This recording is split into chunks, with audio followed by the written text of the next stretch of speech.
नमस्कार, मैं हूं अमित पालित और आप देख रहे हैं हमारा स्पेशल शो यकीन नहीं होता। आज कहानी कंधे पर पत्नी का शव लेकर घूमते एक मजबूर पति की। ओडिशा के कालाहांडी से आई तस्वीरों ने पूरे देश को झकझोर कर रख दिया, क्योंकि वो तस्वीरें सवाल पूछ रही है हमारी सरकार से और सिस्टम से। यकीन नहीं होता, एक पति को उसकी पत्नी की डेड बॉडी ले जाने के लिए हॉस्पिटल की तरफ से एक गाड़ी तक नहीं दी गई।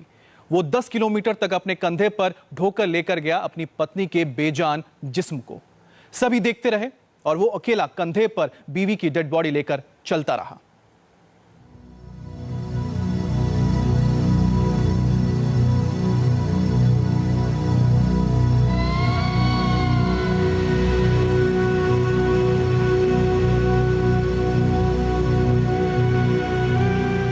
माफ करिएगा हमें, हम मजबूर हैं इस शव की तस्वीर दिखाने को। हम मजबूर हैं टेलीविजन के नियम कायदों की बंदिशों से बाहर निकलने को। हम मजबूर हैं इस पथरीली सड़क पर पांव घिसटते मुर्दा सिस्टम का सच बताने को। हम मजबूर हैं क्योंकि हमसे और आपसे ज्यादा मजबूर है ये शख्स। इसकी गरीबी, इसकी बेबसी, इसकी खुददारी, इसकी जिम्मेदारी। जानते हैं कौन है ये, कहां की है ये तस्वीर? तो सुनिए, ये 21वीं सदी के हिंदुस्तान की वो तस्वीर है जिसके पीछे का स्याह सच इंसानियत के भ्रम को चकनाचूर कर देगा।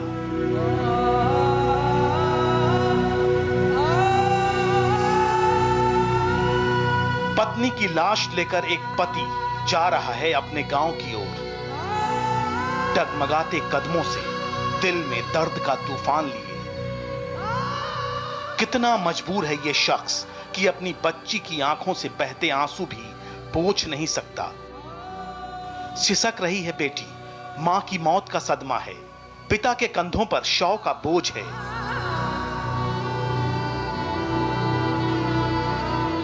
पिता थकते हैं तो बैठ जाते हैं पेड़ की छांव में, फिर चल पड़ते हैं अपनी मंजिल की ओर। दाना मांझी, जी हां, यही नाम है इस मजबूर शख्स का, इस मजबूर पति का, इस मजबूर पिता का। दाना मांझी। है किसी को एहसास दाना मांझी के इस बोझ का? है किसी को यकीन कि हमारा संवेदनहीन सिस्टम इतना पत्थर हो चुका है कि एक पति को उसकी पत्नी की डेड बॉडी ले जाने के लिए गाड़ी तक नसीब नहीं हुई? मना कर दिया अस्पताल ने। वो 10 किलोमीटर तक अपने कंधे पर ढोकर ले गया अपनी पत्नी के बेजान जिस्म को। और सिर्फ सिस्टम ही क्यों, देखिए इस अंधे बहरे समाज का भी सच। जिस रास्ते से गुजर रहा है यह शख्स, वहां के लोगों को देखिए। कोई मोबाइल कैमरे से तस्वीरें खींच रहा है, कोई खामोश खड़ा देख रहा है इस मौत और मजबूरी का तमाशा। बताइए, यकीन होता है आपको कि इसी सभ्य समाज में रहते हैं हम और आप? है कोई जो महसूस कर सकता है इस शख्स की तकलीफ को? गिन सकते हैं आप इसके पांव के छाले? समझ सकते हैं इसकी बच्ची के दर्द को? शायद नहीं। देखिए, 21वीं सदी के हिंदुस्तान के एक सूबे से आई इस तस्वीर का एक एक पहलू देखिए। देखिए उड़ीसा में कालाहांडी के इस काले सच को। देखिए दाना मांझी अपनी पत्नी का शव अपने कंधे पर लेकर कुछ दूर चलता है, हांफता है, थक जाता है, कुछ देर इंतजार करता है, हिम्मत जुटाता है, फिर खड़ा होता है क्योंकि सफर 10 किलोमीटर लंबा था। जानते हैं क्या हुआ इस शख्स के साथ? एक सरकारी अस्पताल में इलाज चल रहा था पत्नी का, मौत हो गई उसकी। अस्पताल से गांव की दूरी 60 किलोमीटर थी। दाना मांझी ने मदद मांगी, अस्पताल से गाड़ी का इंतजाम करने को कहा। हॉस्पिटल ने इनकार कर दिया, लिहाजा खुद के कंधे पर ही उठा लिया पत्नी का शव और चल पड़े गांव की ओर। यह तब हुआ जब राज्य सरकार की तरफ से महापरायण नाम की एक स्कीम इसी साल शुरू की गई है। इसके तहत सरकारी हॉस्पिटल से डेड बॉडी को घर तक पहुंचाने के लिए फ्री शव वाहन का इंतजाम करना होता है। लेकिन ये योजना सिर्फ ढकोसला भर है। ये दाना मांझी की दर्दनाक दास्तान खुद बता रही है। जब दाना मांझी ने पूरे 10 किलोमीटर का सफर पूरा कर लिया, तब किसी राहगीर की नजर पड़ी। उसने कलेक्टर को फोन लगाया, पूरा वाकया बताया। फिर दाना मांझी को गाड़ी नसीब हुई, लेकिन तब तक बेबसी और अस्पताल की घोर लापरवाही तस्वीरों की शक्ल में कैद हो चुकी थी। वो बिना प्रशासन को कुछ बोले वहाँ के वो डेड बॉडी को लेने के लिए वो लेके वो खुद जा रहा था और 7-8 किलोमीटर के अराउंड 10 किलोमीटर वो पैदल जा रहा था। लेकिन जब प्रशासन को मालूम हुआ कि ऐसा घटना हो रहा है तो प्रशासन इमीडिएटली इंटरफेयर करके उसको फिर गाड़ी भेज के उनका गांव 60 किलोमीटर जो उनके घर पहुंचा दिया गया है। ସେଥିପାଇଁ ଆମକୁ ବି ଖବର ଜଣା ପଡ଼ିନଥିଲା। ସେ ଯେତେବେଳେ ଯେ ଖବର ଆସୁଛି ଆମେ ଇମିଡିଏଟଲି ଆମେ ଆଡମିନିଷ୍ଟ୍ରେସନ ତରଫରୁ ତାଙ୍କୁ ସାହାଯ୍ୟ କରୁଛୁ। ଇନଷ୍ଟ୍ରକ୍ସନ ଦେଇଛୁ କୌଣସି ମୃତ୍ୟୁ ହେଉଛି ଟିକେ ସବୁବେଳେ ଦେଖିବା ପାଇଁ ଆଉ ତାଙ୍କ ରେଡ୍ କ୍ରସ୍ ତରଫରୁ ହରିଶ୍ଚନ୍ଦ୍ର ସହାୟତା ଇମିଡିଏଟଲି ଦିଆଯାଉଛି ତାଙ୍କର ପରିବାର। सवाल सच और झूठ का नहीं है, सवाल सफाई और आरोप का भी नहीं है। सवाल उस बीमार सिस्टम का है जिसका खामियाजा दाना मांझी जैसे गरीब भुगत रहे हैं। किस किस तस्वीर को देखकर शर्मिंदा होगा ये सिस्टम और ये सभ्य समाज? दाना मांझी की मजबूरी पर शर्मिंदा होगा या उसके कांपते पैरों पर, उसके लरजते कंधों पर शर्मिंदा होगा या उसकी भूखी प्यासी 12 साल की बच्ची की तड़प और आंसुओं पर? खुद की खामोशी नाकामी पर शर्मिंदा होगा या लाल फीता शाही पर?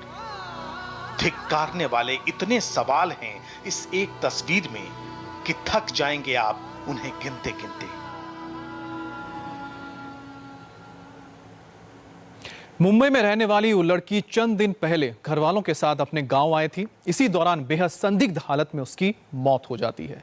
घर वालों ने लड़की का अंतिम संस्कार कर दिया, लेकिन एक वीडियो के सामने आते ही लड़की की मौत सुनियोजित मर्डर में बदल जाती है और कत्ल का आरोप लगता है लड़की के पिता और घर वालों पर।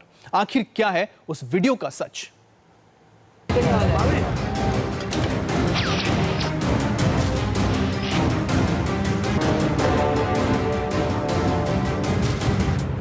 मेरे घर वाले मुझे मारना चाहते हैं। मेरे पापा, मेरे भाई, ये दोनों मुझे मारना चाहते हैं, इसलिए मुझे ये लोग गांव लेके जा रहे हैं। मौत से पहले मौत का अंदेशा।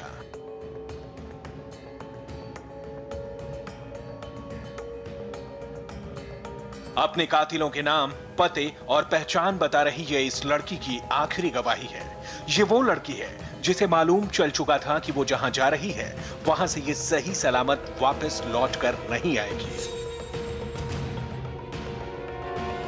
मेरे घर वाले मुझे मारना चाहते हैं।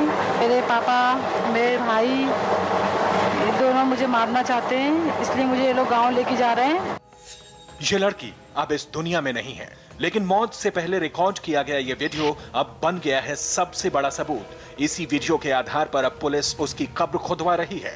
इसी वीडियो के बिना पर लड़की के कत्ल की FIR हो चुकी है और अब यही वीडियो पहुंचाएगा कातिलों को सलाखों के पीछे। प्यार, साजिश और कत्ल की ये सनसनीखेज कहानी है यूपी के हाथरस के सिकंदरा मऊ इलाके की। जरा सोचिए, आखिरी वक्त में लड़की को यह एहसास हो जाए कि उसके अब्बू ही उसे मरवाना चाहते हैं, उसका भाई ही उसकी हत्या करवाना चाहता है। उन लम्हों में क्या गुजर रही होगी इस लड़की पर? इसलिए लड़की ने अपना यह आखिरी बयान सोशल मीडिया पर अपलोड कर दिया। और हैरानी की बात तो यह है कि लड़की का शक 100% सही निकला। इस वीडियो के रिकॉर्ड करने और सोशल मीडिया पर अपलोड करने के 24 घंटे बाद ही लड़की की संदिग्ध परिस्थितियों में 19 अगस्त को मौत हो जाती है और घर वाले आनन फानन में उसे दफना भी देते हैं ताकि कोई सबूत न बचे। जी, मेरी जान का खतरा है। सब मुझे मारना चाहते हैं। मेरे भाई, मेरे डैडी, मेरे वैष्णवी भाई, अकरम भाई, पहलवान भाई, अफजल पहलवान, ये सब मुझे मारना चाहते हैं। अगर मुझे कुछ हुआ तो मेरी मौत की जिम्मेदार ये लोग होंगे। लेकिन जैसे ही ये वीडियो हाथरस पुलिस के पास पहुंचा, पुलिस ने तुरंत मुकदमा दर्ज किया और लड़की की कब्र खुदवाने का काम शुरू कर दिया। लड़की की कब्र खोदी गई, उसके शव को निकाला गया और पोस्टमार्टम के लिए भेज दिया गया। लड़की के मौत की सनसनीखेज मिस्ट्री की पूरी कहानी आपको बताएं, उससे पहले आप लड़की के बयान को एक बार फिर से सुन लीजिए। मेरी जान का खतरा है, सब मुझे मारना चाहते हैं। मेरे भाई, मेरे डैडी, मेरे वैष्णवी भाई, अकरम भाई, पहलवान भाई, अफजल पहलवान, ये सब मुझे मारना चाहते हैं। अगर मुझे कुछ हुआ तो मेरी मौत की जिम्मेदार ये लोग होंगे। लड़की ने सबका नाम लिया है ताकि उसे कुछ हो जाए तो उसे इंसाफ मिल सके, उसके कातिलों को सजा हो सके। सोनी जैसे ही अपने घर पहुंची, संदिग्ध परिस्थितियों में उसकी मौत हो गई। घर वालों ने मौत की वजह पेट में दर्द बताया और लाश को दफन कर दिया। 16 साल के एक स्टूडेंट की संदिग्ध हालत में मौत का चौंका देने वाला मामला सामने आया है। दिल्ली से सटे गाजियाबाद में वो लड़का एक पॉश सोसाइटी में आया था, लेकिन कुछ ऐसा हुआ कि वरुण अचानक 11वीं मंजिल से नीचे गिर गया। वरुण ने अगर बैल्कनी से छलांग लगाकर मौत को गले लगाया तो खुदकुशी की वजह क्या है? आखिर उस सोसाइटी में वो किससे मिलने गया था? क्यों स्टूडेंट की मौत की मिस्ट्री से एक लव स्टोरी के तार जुड़ रहे हैं?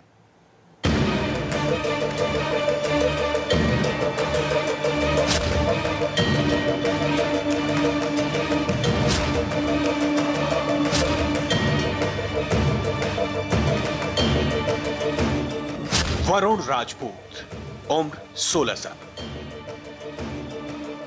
जो अभी 11वीं का स्टूडेंट था।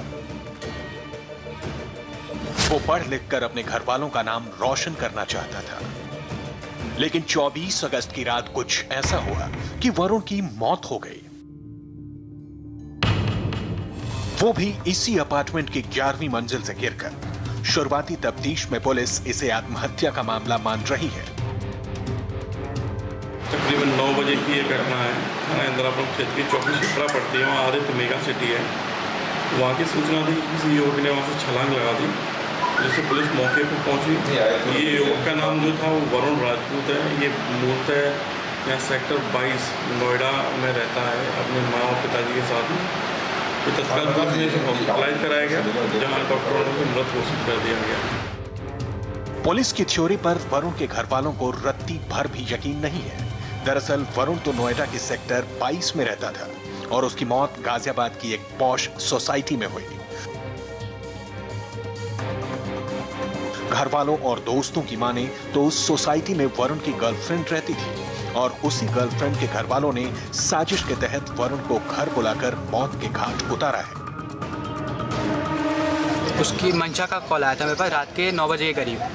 वो वरुण का एड्रेस पूछ रही थी, मैंने जो मेरे को नहीं पता था ढंग से, और ये भी पूछी थी कि वरुण कहाँ पे है। मैंने उसे कुछ बता नहीं पाया था क्योंकि मेरा भी कॉल नहीं उठाया था वरुण ने। आरोप के मुताबिक हत्या को आत्महत्या का रंग देने की कोशिश की जा रही है। चौंकाने वाली बात यह है कि अपार्टमेंट के एंट्री बुक में वरुण की एंट्री नहीं है, और तो और सीसीटीवी में भी वो नजर नहीं आ रहा है। सवाल यह है कि आखिर वरुण अपार्टमेंट के 11वें फ्लोर तक कैसे पहुंचा? ऐसे में मुमकिन है कि वो अपनी गर्लफ्रेंड के साथ या फिर उसके घर वालों के साथ गया होगा।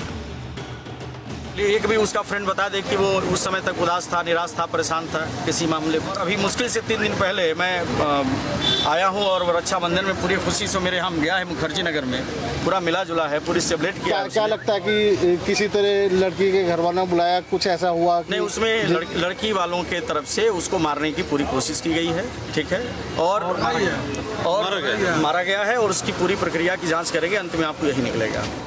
घर वालों की शिकायत पर पुलिस लव एंगल से भी तफ्तीश को आगे बढ़ा रही है। पुलिस का कहना है कि जांच के बाद ही पूरा मामला शीशे की तरह साफ होगा। तो इसके 2 दोस्तों से बात हुई है। इन दोस्तों ने बताया है कि ये कल कुछ परेशान हालत में था ये, और कुछ शायद ऐसी बातें सामने आ रही हैं जो संभवतः ऐसे हो सकता है कि प्रेम संबंध का कोई मामला हो। तो बिंदु पुलिस लेके सभी बिंदुओं पर जांच कर रही है। पुलिस सोसाइटी में लगे सीसीटीवी की फुटेज भी खंगाल रही है। साथ ही वरुण के दोस्तों और उसकी कॉल डिटेल से सुराग जुटाए जा रहे हैं ताकि यह पता चल सके कि वरुण ने मौत की छलांग लगाकर जान दी है या फिर वरुण की मौत सोची समझी साजिश का हिस्सा है। यकीन नहीं होता। मैं आज बस इतना ही।